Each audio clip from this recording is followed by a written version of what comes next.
Okay, I have a confession to make.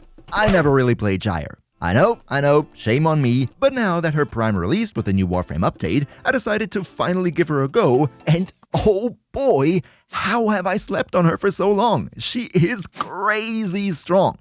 So, in this video, I'm going to show you everything you need to know about her, what she can do, and of course, I have multiple very strong builds for you.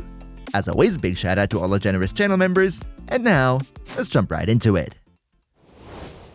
Okay, so, as always, we start out talking about her skills. However, this time, I'm gonna structure the whole topic a little bit differently, because with Gyre, there is a crazy ton of information regarding her skills, a lot of that the game never tells you about, and some aspects are outright bugged. So, the way I'm gonna do it in this video is as follows.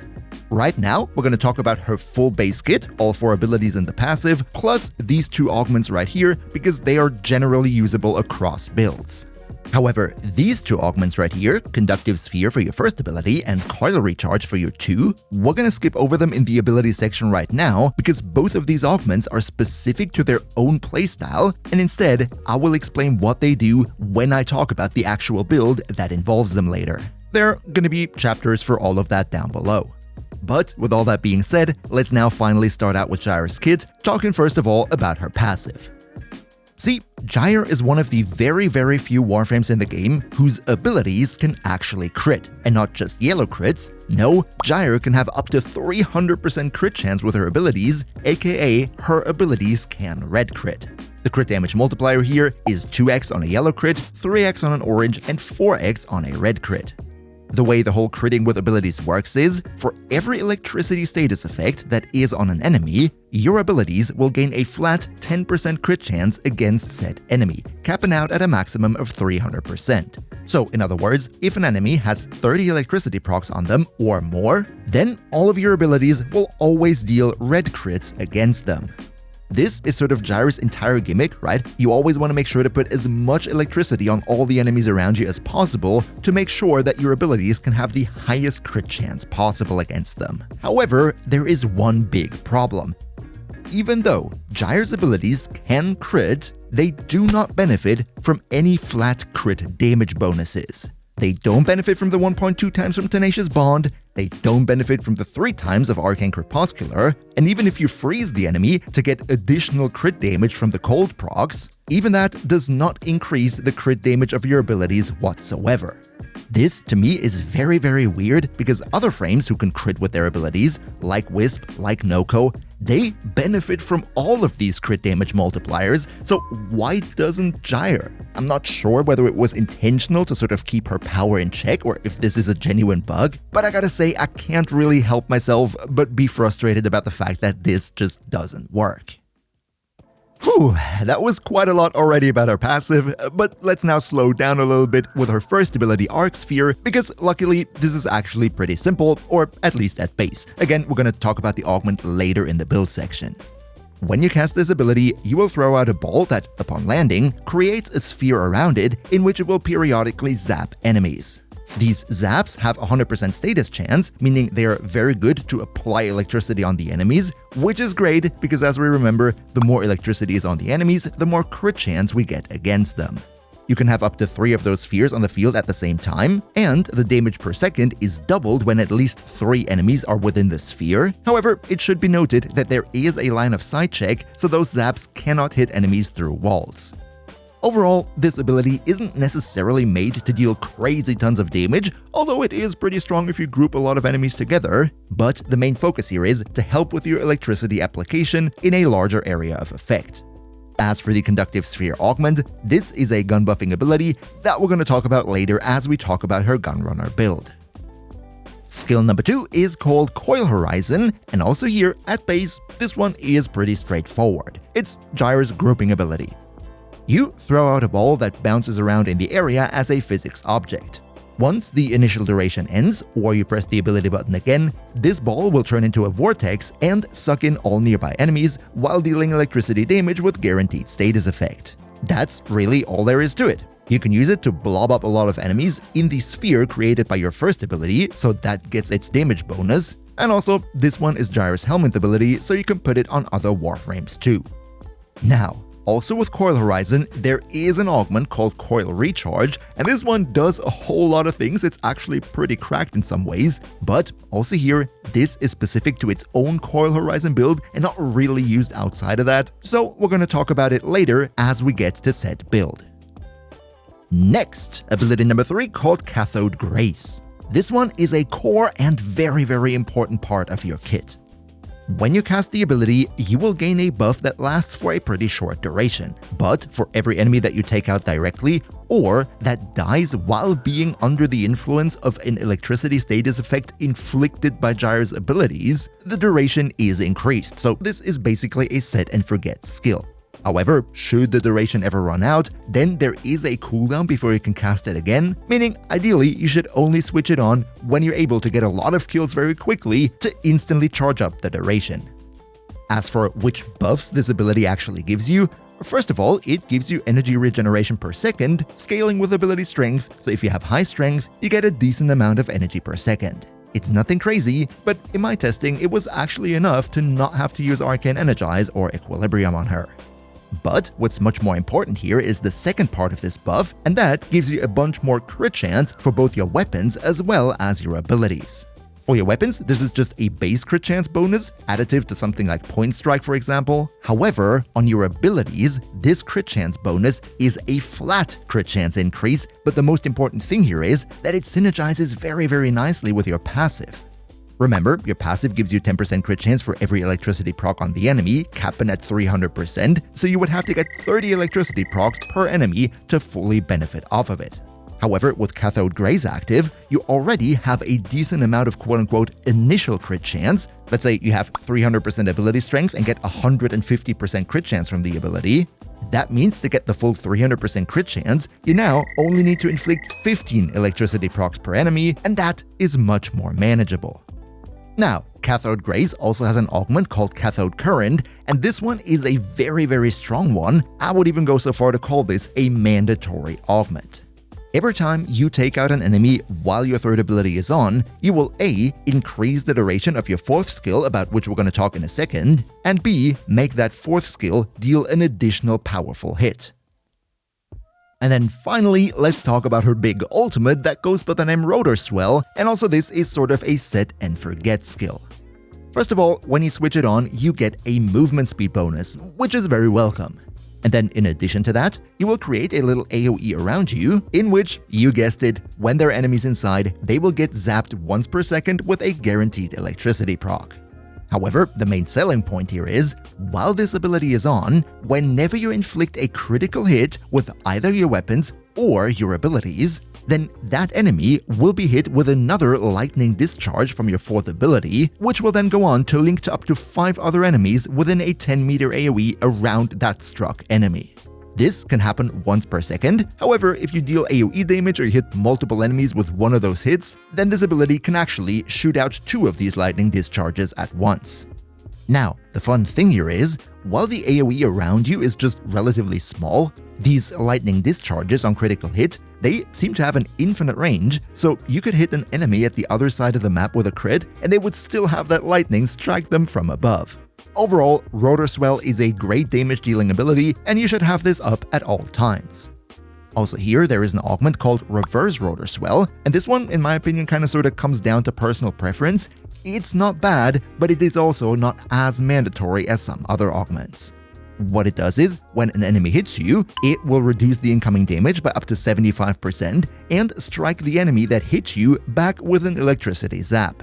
This additional zap is of course appreciated, but the main reason why you would want to use this augment in my opinion is if your gyro dies too often, if you're too squishy, so to speak, because essentially this augment gives you another layer of 75% damage reduction.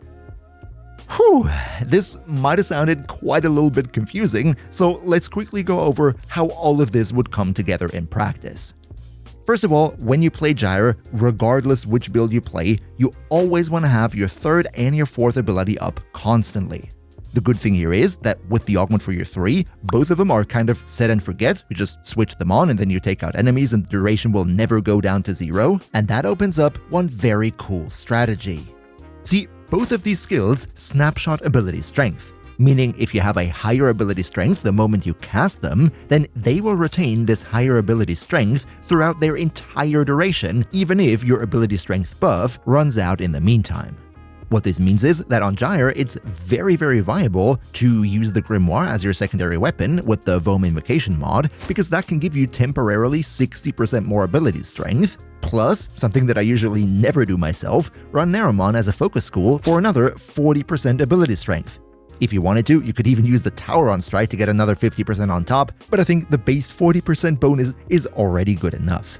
This way, you can buff up your ability strength by another plus 100%, and even though that buff only lasts like 20 seconds or so, it does matter because the only thing you need to do in those 20 seconds is switch on your third and your fourth skill, and they will have all that extra strength till the end of the mission, cause you never let them run out.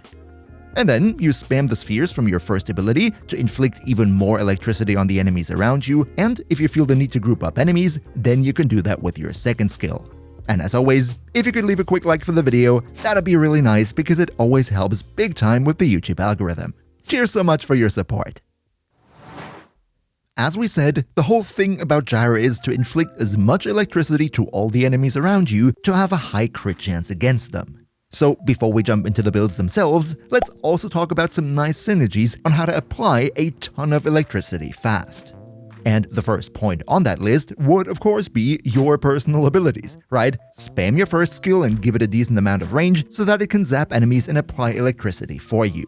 Also, your second ability here can help with the grouping, and of course, your 4 with the zaps and lightning discharges. However, it should be said that even though that is definitely helpful, your skills alone are likely not going to apply enough electricity to have those juicy red crits constantly. So another thing here that you could do is use primer weapons. For example, any type of beam weapon that links multiple enemies. You could use the Amprex, you could use the Kuvanukor, that one has a crazy status chance. But also, for example, AoE primers like the Epitaph if you mod it for electricity. Not saying that these are the only weapons, but in general, everything that has a high status chance can be modded for electricity and has any form of hitting multiple enemies at the same time. That is what you would be looking for right here. Another very strong thing that you should definitely use with Gyre is the right companion. On the one hand, you could of course use Diriga, because while his Arc Coil zaps by default only have I think 10% status chance, and therefore barely do any electricity whatsoever, you can of course use Manifold Bond and put electricity on the Diriga weapon to give it a guaranteed electricity proc on every hit. However, what's much more exciting right here is not necessarily Arc Coil itself, but regardless if you use Diriga himself or any other Sentinel, you can equip that Sentinel with the Tazikor, that's the little lightning beam gun that I already mentioned in my recent Mesa video, and especially if you equip the Sentinel with Duplex Bond as well, then you will have essentially 4 drones on the field at any given time that shoot multiple enemies each with high status chance and electricity application. But if you don't feel like using a Sentinel, you could also go for a Hound, especially with the combination of Synergized Prospectus and Repo Audit. These two are also very good when it comes to applying status effects through Manifold Bond. Overall, I'm not saying that having the right companion will instantly solve the entire electricity application for you, but I think it is definitely a valuable piece of the puzzle. And then the final way that I want to talk about here, and probably also the most reliable one, would be your always beloved melee influence, because, you know, you can just put electricity onto your melee and then spread it in a 18-meter radius around you. It's the perfect synergy for Gyre. For this, you can of course use whichever melee you like, just make sure that it has a high status chance and attacks quickly so you can get a lot of electricity fast. My personal favorite here would be the Rakta Dark Dagger, about which I've spoken so many times on this channel already. It is absolutely great because it has this neat ability that, when you deal damage to an enemy affected by radiation, a portion of that damage is going to be used and converted into shields for you. That's just a win-win situation for Gyre. On the one hand, you apply a ton of electricity, and on the other hand, you charge up her shields, solving her biggest issue, that being survivability. So, long story short, in order to get enough electricity on the enemies, use your abilities, spam AoE primers, have the right companion, and ideally, Rakta Dark Dagger with melee influence. Then, you're gonna flood the screen with red damage numbers. But now that we know how to use Gyre's abilities, and also how to drown the entire room with electricity procs, let's finally talk about the main portion of the video, that being the skill section. And today I have 3 different builds prepared for you. First of all, we have a general caster build, where we're only going to use weapons to help with the status priming, but do the main portion of our damage with Gyre's entire skill kit. Then the second build will be the polar opposite, turning Gyre into a very powerful and I think kind of underrated gun buffer. It is actually crazy how strong she can get in that role. And then finally, we're gonna have a fun but very niche build. I call this the ball build because it is specifically focused on your second ability with the augment. Let's though start with the general ability caster build. Now, for the build, let's first talk about the Helminth options. Just to be clear here though, you don't actually have to use a Helminth ability if you don't want to. Gyre's kit is pretty good and perfectly serviceable even without any infusions. However, I do still think a bit of an infusion can definitely not hurt.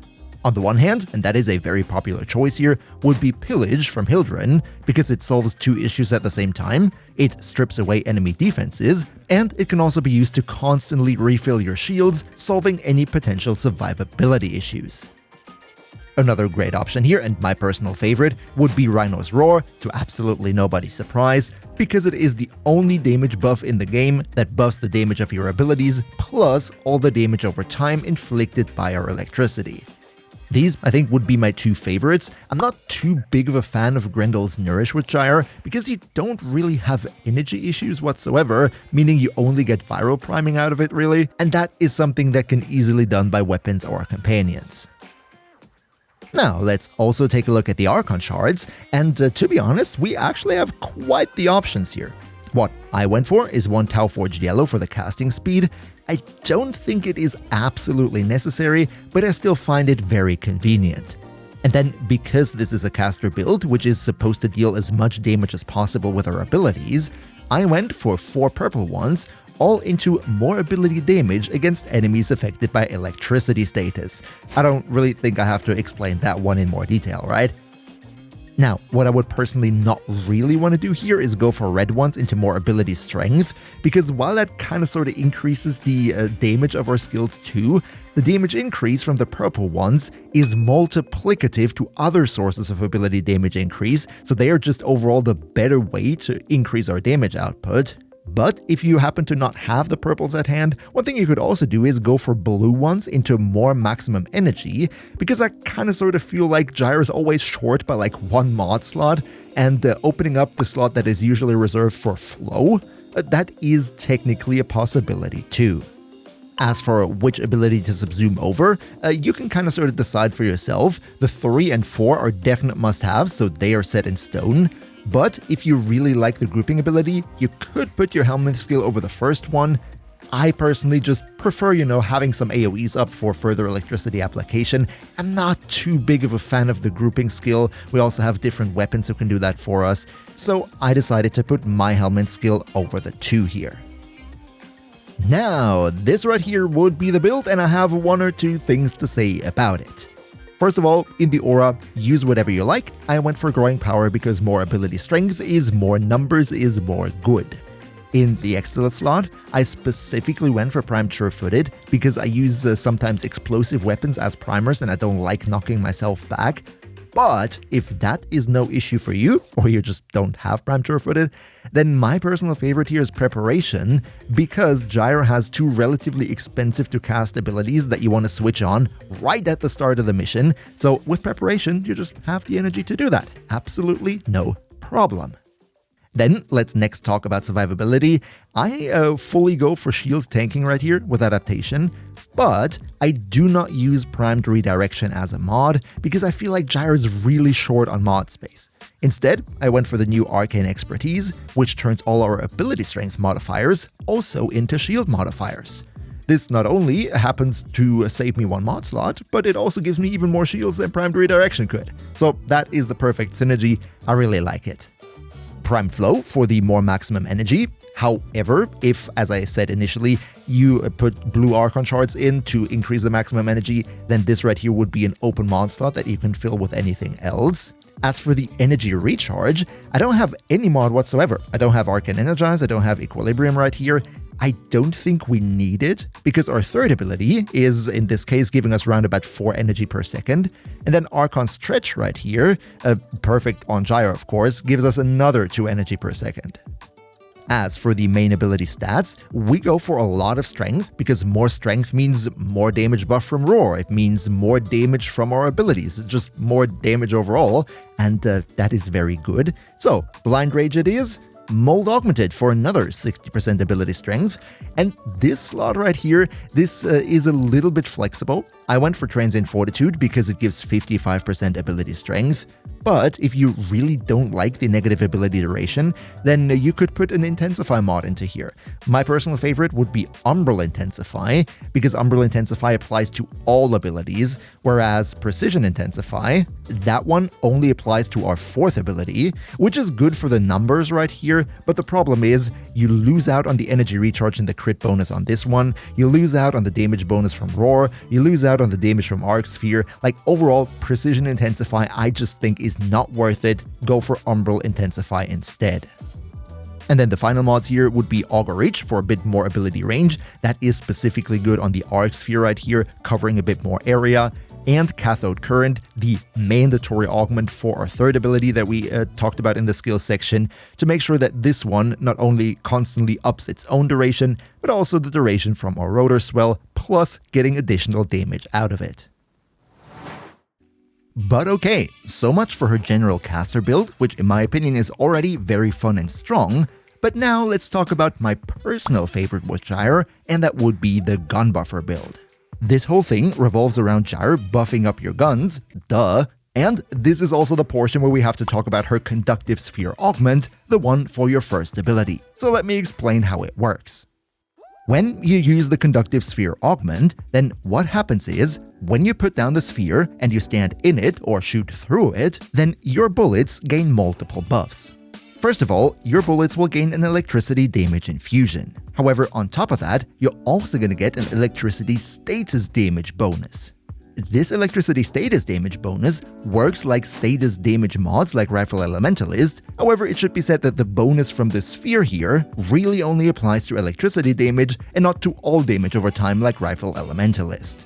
And then thirdly, what also happens is, when you hit an enemy, you will gain a guaranteed electricity status effect on top of which other status effect your bullet might have dealt initially. Now, this all in all sounds very nice already, but we can do even more. Remember, we can have 3 of those spheres on the field at the same time, and indeed, if we stack all 3 on top of each other, then you're not only going to get all these 3 bonuses, the electricity infusion, the status damage bonus, plus the force proc electricity, you don't get that once, you get that 3 times. So you get 3 times the electricity damage bonus, 3 times the electricity status damage bonus, and you also inflict 3 force proc electricity stacks per shot. This is incredibly strong. You can just put down the spheres, stand inside of them and shoot at enemies and watch everything die. However, there is one thing with this ability which is very weird and likely a bug, and that is that while you gain electricity damage bonus on the direct hits when you shoot through the sphere, this damage bonus will somehow not be included in the damage calculation for your electricity damage over time ticks. Overall super weird behavior. I don't think that this is intentional and I would like to see it fixed rather sooner than later. Now, for the gun buffer build, also here let's start out with the helmets, but there is not so much new here, right? Pretty much everything I said on the previous build also applies here.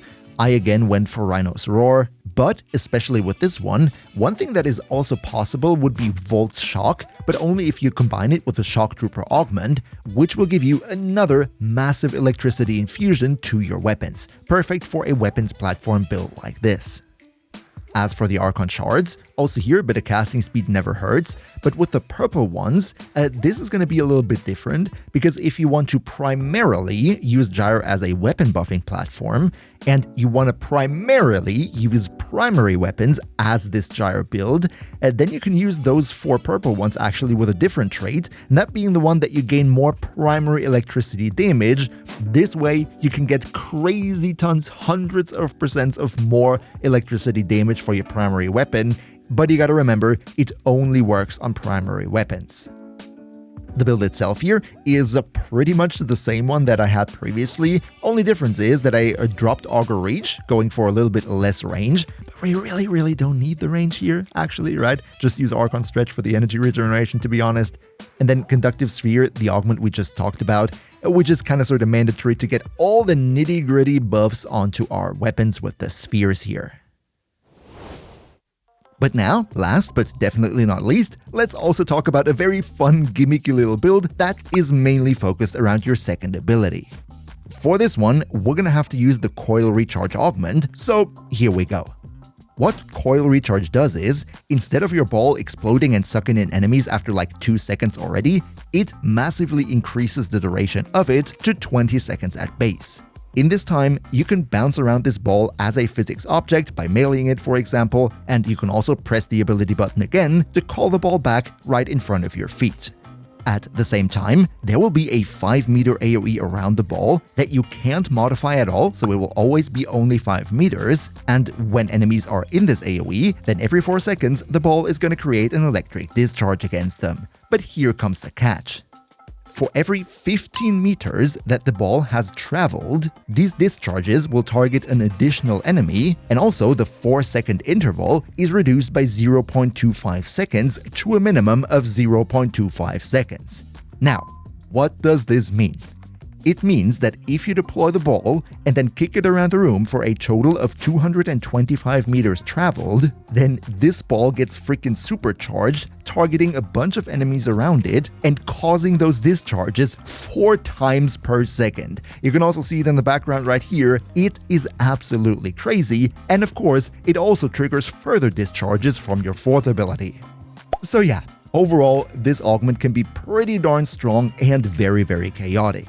I do want to note though that this build is very much hit or miss, and it comes down heavily to personal preference. Because while it is great for your cool screenshot damage in the simulacrum, in many missions it is an absolute pain to play. The ball is gonna weirdly bounce around anywhere, if there's elevation or other objects in the way it's borderline uncontrollable, and all the carnage on screen doesn't necessarily help with you actually keeping track of where the darn thing is at any given time. You can of course try it out for yourself though and see if you like it.